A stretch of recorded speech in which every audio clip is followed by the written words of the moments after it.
Hello everyone, my name is Clea Burbridge and today I will be doing a presentation on the opioid crisis in Ohio.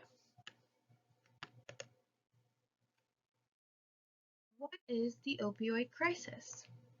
This is something that the state of Ohio is currently suffering from. This is a very serious issue for the state and it is only expected to get worse as time goes on. Because of the fact that this has become such a big issue for the state, most people don't have too much hope for the future. But while this may be a complicated, complex issue, there are ways to slow the spread and eventually put a stop completely.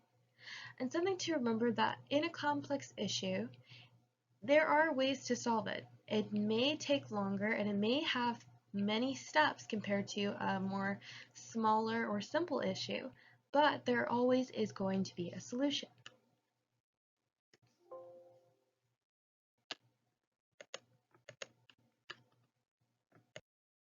How did the epidemic start? While the origins are unknown by most, it is believed that the cause of this epidemic is because of the fact that the state is filled with high-strength products from drug cartels. The reason for this is because the state was lagging behind others when it came to shutting down pill mills. Now, for anyone wondering, a pill mill is a term for clinics that could prescribe and dispense opioids without any legitimate reason to. Another reason for the epidemic is because of the fact that the state has many long-running problems with the economy and available work for residents.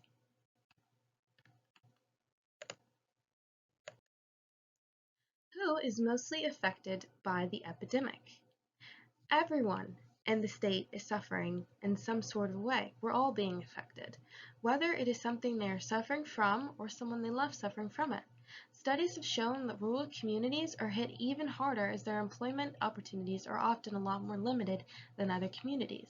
Between 1999 and 2015, opioid death rates in rural areas have quadrupled among those who are of 18 and 25 years old, and they've tripled for females.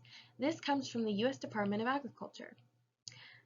These rural areas are having to deal with much more intense effects. Studies have also shown that babies who are born with opioid withdrawal symptoms have risen twice as fast in rural areas compared to metropolitan areas. What will happen in the future if we can't get control of the situation? If we can't get better control of the epidemic, our state will suffer from massive loss. According to studies, more than 1 million people will die from opioids just in this decade. This is very concerning, especially because of the fact that Greater Cincinnati is the nation's #1 opioid overdose hotspot out of the country's top 25 hardest hit hotspots. These studies come from the University of Cincinnati.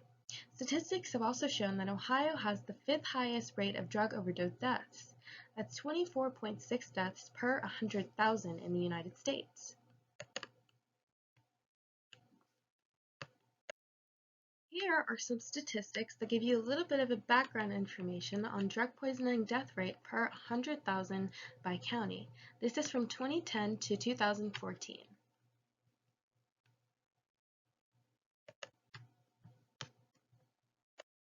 What is the economic impact of the epidemic in Ohio? Research has shown that boredom is a major key factor that drives drug use. Research shows that people who are involved in the community are less likely to be bored.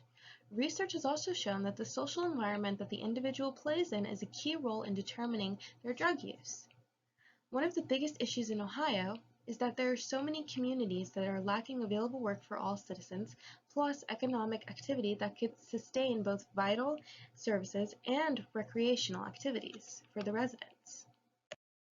What role are pharmacies playing? Studies show pharmaceutical companies have played a very big role in the increase of opioid-related overdoses across the country and in the state.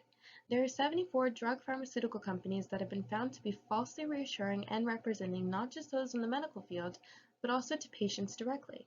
They are reassuring them that opioid pain relievers are safe to use for chronic pain without any risk of addiction. There was also a lawsuit by the then Ohio Attorney General Mike DeWine, who found that each of the manufacturing companies had been promoting the usage of opioids for chronic pain using their sales representatives. The federal jury has actually said that CVS, Walgreens, and Walmart pharmacies didn't do enough to stop the flow. This is an ongoing case with the federal judge deciding this spring how much damages the pharmaceutical companies are going to have to pay. Possible strategies to prevent the spread. The first possible strategy is reducing the supply of opioids. There have actually been a few efforts using this strategy before. One example is in 2011 when the Ohio BWC introduced a closed prescription drug formula to reduce the supply of opioids by restricting the quantity and type being reimbursed. Another possible strategy is to promote the responsible usage of opioids. There have actually also been efforts for this strategy in the past as well, using specifically 3 guidelines. The first one being Emergency Department and Acute Care Facility Opioid Prescribing Guidelines, the second being Opioid Prescribing Guidelines for the treatment of chronic pain, and the third being the Opioid Prescribing Guidelines for treatment of acute pain. And the third possible strategy for overdose prevention is access to naloxone. Access to naloxone has actually become a very controversial topic with divided opinions. Some feel like this is necessary for the state to have, and some feel like it won't help.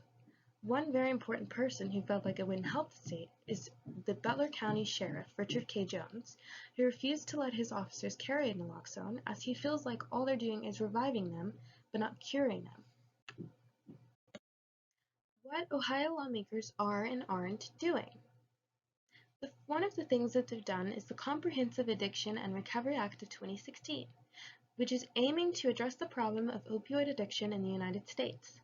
Another thing that they've done is the Synthetics Trafficking and Overdose Prevention, which is also called the STOP Act. This focuses on making a difference by expanding prevention, treatment, and recovery options. And the AB 2741 bill, which limits doctors from prescribing more than 5 days' worth of opioid drugs to minors unless it's necessary. What they haven't done. Discuss law enforcement concerns.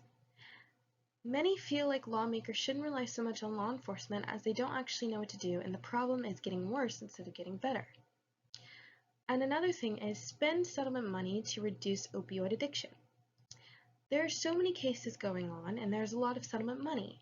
Many people feel like lawmakers should already have a place and plan on how to reduce opioid addiction instead of spending it on other things.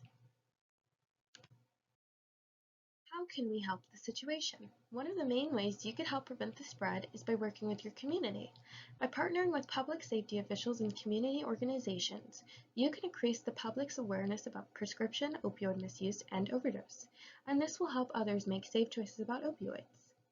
In this situation, collaboration is extremely essential for success to prevent opioid deaths. While this is important, it's also important to remember that opioid addiction is a very complex problem.